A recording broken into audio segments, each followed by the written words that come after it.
Halo teman-teman, gimana kabarnya?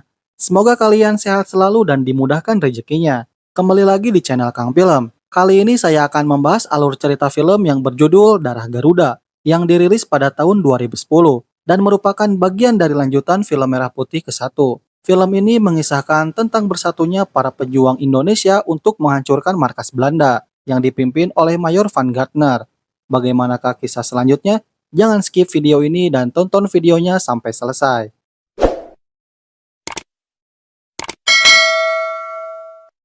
Di awal film, kita diperlihatkan seorang Mayor Van Gardner yang akan masuk ke dalam sebuah area perkebunan kopi yang dijaga ketat oleh tentara Belanda. Ternyata, di bagasi mobil itu terdapat Dayan yang mengancam Mayor dengan pistol agar Mayor menuruti perintahnya. Tak lama kemudian, sebuah truk datang yang dikendarai oleh pejuang Indonesia. Rupanya, Marius dan Amir sedang menyamar menjadi prajurit Belanda. Sedangkan Thomas bersembunyi di atas truk dan beruntungnya petugas tidak menaruh curiga pada mereka dan mengizinkan mereka masuk ke area perkebunan. Di area perkebunan kopi, terlihat ada Melati dan Senja, tapi tentara Belanda datang mengganggu seorang wanita yang bernama Lastri. Sementara Mayor Van Gardner berhasil melarikan diri saat Dayan sedang lengah. Senja sangat senang bertemu dengan Thomas yang akan menyelamatkannya dari kerja Rodi. Tapi Mayor datang mencegat aksi mereka. Mayor mengancam akan membunuh mereka semua jika tidak mau menyerah. Tiba-tiba Amir dan Marius datang di saat yang tepat menembaki pasukan Belanda.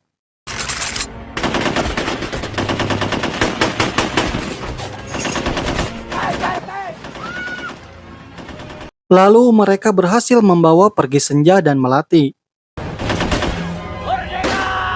Tapi saat dalam perjalanan, truk mereka kehabisan bahan bakar, sehingga mereka semua terpaksa jalan kaki ke hutan untuk menghindari kejaran pasukan Belanda. Saat malam tiba, mereka beristirahat dengan menyandra salah satu tentara Belanda. Tadi sangka Lastri menembak tentara Belanda yang sebelumnya telah mengganggunya. Di saat mereka semua sedang tertidur, Lastri memilih untuk kembali ke perkebunan meski sempat dicegah oleh Senja. Lastri mengatakan kalau dirinya tidak mau mati sia-sia melawan Belanda. Lalu Senja teringat akan masa lalunya ketika ia melihat kedua orang tuanya tewas dihabisi oleh amukan massa karena dianggap sebagai pengkhianat bangsa. Di saat matahari telah terbit, mereka melanjutkan perjalanan. Namun pasukan Amir diserang oleh pejuang lain. Mereka menduga pasukan Amir adalah mata-mata Belanda. Beruntungnya, Dayan berhasil menahan prajurit yang bernama Sersan Yanto. Amir memberitahu kalau dirinya ingin bertemu dengan pasukan Jenderal Sudirman. Yanto lalu mengantar mereka ke kamp pasukan Jenderal Sudirman dan mereka bertemu dengan Mayor Fadli. Mayor Fadli sangat terkesan dengan aksi yang dilakukan pasukan Amir sebelumnya. Menurutnya, strategi yang dibuat oleh Amir sangatlah luar biasa, karena menyerang pasukan Belanda di waktu siang hari dengan jumlah pasukan dan persenjataan yang sedikit. Karena itu, Mayor Fadli mengangkat Amir menjadi kapten dan yang lainnya menjadi letnan. Mayor Fadli kemudian memberi sebuah misi untuk Kapten Amir dan pasukannya. Misi Kapten Amir yaitu menghancurkan pembangunan lapangan udara Belanda sebelum pembangunan tersebut selesai. Misi ini sangat penting untuk menghentikan pasukan Belanda menguasai langit Jawa Tengah. Karena jika ini misinya gagal, pejuang Indonesia akan kesulitan melawan Belanda. Sersan Yanto kemudian mengajak Amir untuk melihat pasukan khusus. Salah satu anak bernama Budi dianggap sebagai penembak jitu terbaik dalam pasukannya. Yanto menyuruh Budi untuk menjelaskan 5 petunjuk besar Jenderal Sudirman. Para tentara revolusi harus punya keyakinan pada kekuatan sendiri. Harus menegakkan disiplin angkatan bersenjata. Harus melawan siapapun yang mencoba menguasai kita. Harus membela tanah air. Harus berjuang hingga titik darah penghabisan. Kemudian Kapten Amir meminta Sersan Yanto untuk segera menyiapkan pasukannya dalam waktu 2 jam. Semua prajurit bersiap menjalankan misi. Sebenarnya Kapten Amir berat hati untuk meninggalkan istrinya. Namun Kapten Amir harus melaksanakan tugas untuk berjuang membela negara. Di tengah jalan, Kapten Amir berhenti untuk menunaikan ibadah sholat. Sersan Yanto menanyakan apakah pasukan Kapten Amir bisa dipercaya. Yanto mengatakan kalau pasukannya pernah diserang karena ada salah satu prajurit yang menjual informasi kepada pasukan Belanda. Sersan Yanto mengira salah satu bawahan Kapten Amir adalah mata-mata Belanda. Karena tidak ada bukti yang kuat, Kapten Amir tak percaya dengan apa yang dikatakan Sersan Yanto. Setelah itu, Kapten Amir dan pasukannya kembali melanjutkan perjalanan. Tiba-tiba mereka dihadang oleh pasukan Belanda dan pertempuran tak bisa terhindarkan.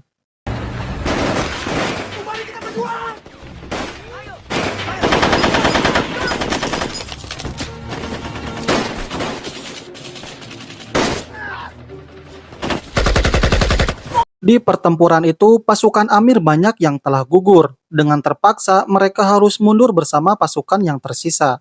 Kita serbu mereka sampai mati.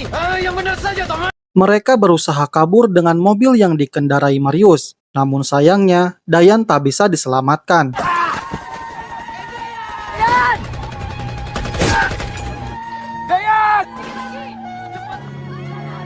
Thomas sangat marah akan menghajar Marius karena meninggalkan Dayan sendirian. Tak lama, Budi melihat tentara Belanda mengejar mereka. Kapten Amir menyuruh pasukannya untuk membagi menjadi dua kelompok. Sersan Yanto akan membawa mobil untuk mengalihkan perhatian Belanda, sedangkan Kapten Amir dan yang lain akan melintasi hutan dengan jalan kaki. Saat dalam perjalanan, tiba-tiba Kapten Amir dan pasukannya dikepung oleh sekelompok warga setempat. Mereka lalu ditahan dan dibawa ke sebuah desa untuk menghadap Kiai yang memimpin kelompok tersebut. Kapten Amir berusaha meyakinkan Pak Kiai bahwa mereka adalah pejuang Indonesia. Namun Pak Kiai tidak yakin dengan kemampuan pasukan Amir karena tidak mungkin mengalahkan pasukan Belanda hanya dengan beberapa prajurit. Kapten Amir mengatakan dengan izin Allah Subhanahu wa Ta'ala, pasukannya mampu mengalahkan Belanda yang menjajah tanah air kita. Mendengar hal itu, Pak Kiai akan sholat istikharah dan meminta pasukannya untuk tetap mengawasi pasukan Amir. Scene beralih ke markas Belanda, dan ternyata Dayan masih hidup. Mayor Van Gardner menginterogasi Dayan agar memberitahu tujuan pasukan Kapten Amir. Karena tak memberikan jawaban, Dayan harus menanggung derita siksaan. Dan tiba-tiba Sersan Yanto datang. Ternyata Yanto adalah pengkhianat yang selama ini membocorkan informasi penting kepada pasukan Belanda. Yanto berusaha menghasut Dayan untuk bergabung saja ke pasukan Belanda, tapi jiwa nasionalisme seorang Dayan masih melekat dalam dirinya. Dayan rela mati daripada harus mengkhianati negaranya sendiri. Mendengar hal itu, Mayor Van Gardner memerintahkan anak buahnya untuk menghabisi saja Dayan, lalu membuangnya di pinggir jalan. Beruntungnya, nyawa Dayan berhasil diselamatkan oleh Lastri dengan mengobati lukanya. Sementara Kapten Amir dan pasukannya telah dibebaskan dan diberikan perlengkapan perang oleh Pak Kiai. Singkat cerita, Thomas dan Senja sudah sampai di kota. Saat mereka sedang melewati tempat prostitusi, mereka tak sengaja menguping pembicaraan Mayor Van Gardner dengan anak buahnya. Senja dan Thomas kembali ke markas untuk menyampaikan apa yang didengarnya kepada Kapten Amir. Senja yang mengerti bahasa Belanda, ia memberitahu rencana Mayor Van Gardner yang menugaskan semua tentaranya untuk menjaga gudang senjata, bahan bakar, dan lapangan udara. Mendapat informasi itu, mereka berencana menyerang markas Belanda, karena saat itu markas Belanda sedang tidak dijaga ketat. Thomas ditugaskan untuk melakukan serangan dengan menyusup ke markas Belanda. Ketika Thomas sedang memasang bom, Budi terciduk oleh tentara Belanda. Beruntungnya, Thomas berhasil menyelamatkan Budi. Akibat suara tembakan membuat semua tentara Belanda bergegas menuju sumber suara.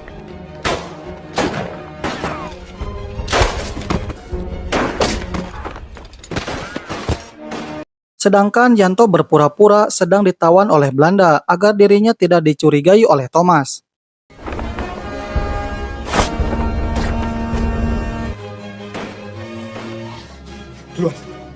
Saat mereka meninggalkan markas, tak disangka Yanto menembaki Rashid. Mengetahui Yanto telah berkhianat, Thomas sangat murka. Namun Thomas tidak mengejar Yanto karena sebentar lagi bom akan meledak. Dan akhirnya mereka berhasil menghancurkan markas Belanda. Mayor Van Gardner yang berada di lapangan udara sangat kaget setelah mendengar suara ledakan dari markasnya. Lalu Mayor Van Gardner menyuruh pasukannya menuju markas. Melihat kesempatan itu, Kapten Amir dan pasukannya segera menuju ke lapangan udara. Sementara Dayan yang sudah mulai pulih meminta izin kepada Lastri untuk bertempur. Thomas ditugaskan untuk memasang bom di gudang bahan bakar, sedangkan Kapten Amir bertugas memasang bom di menara, dan Marius ditugaskan untuk meledakkan pesawat. Setelah mengetahui pejuang Indonesia sedang berada di sana, Mayor Van Gardner dengan cepat membunyikan alarm. Tak lama, para prajurit Belanda keluar untuk menghentikan pejuang Indonesia. Dengan sigap, Kapten Amir segera menyerang mereka.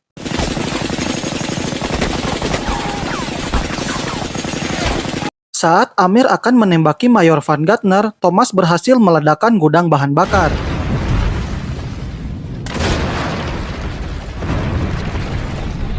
Kemudian pasukan Belanda menyerang pejuang Indonesia dengan membabi buta.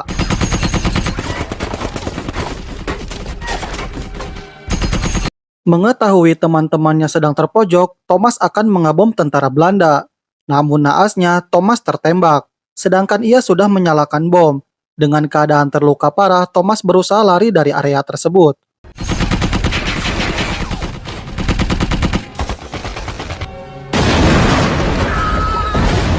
Melihat Thomas yang sudah sekarat, Senja berusaha menyelamatkan Thomas dan Kapten Amir melindungi mereka.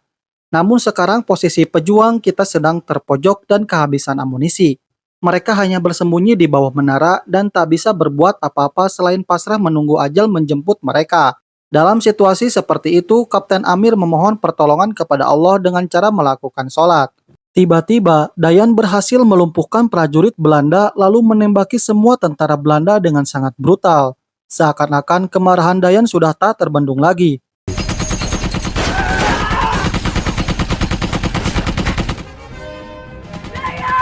Marius yang melihat Dayan berhasil menghabisi pasukan Belanda, ia memilih untuk menerbangkan pesawat untuk menyelamatkan teman-temannya ketimbang meledakannya.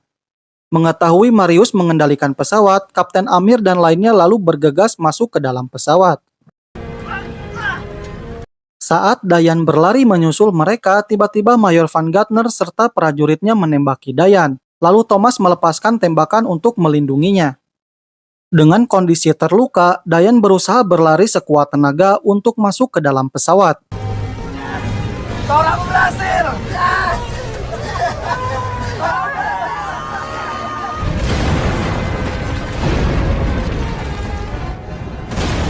Dan pada akhirnya, Kapten Amir berhasil menghancurkan lapangan udara Belanda. Dengan film ini, semoga kita bisa membangkitkan rasa nasionalisme kita terhadap Indonesia. Dan saya sangat berterima kasih sudah menonton video ini hingga selesai. Jika teman-teman semua suka dan dirasa channel ini bermanfaat, bisa bantuannya dengan tekan tanda tombol like dan subscribe, dan jangan lupa juga aktifkan loncengnya. Kalau sudah, saya ucapkan terima kasih dan sampai jumpa di video selanjutnya.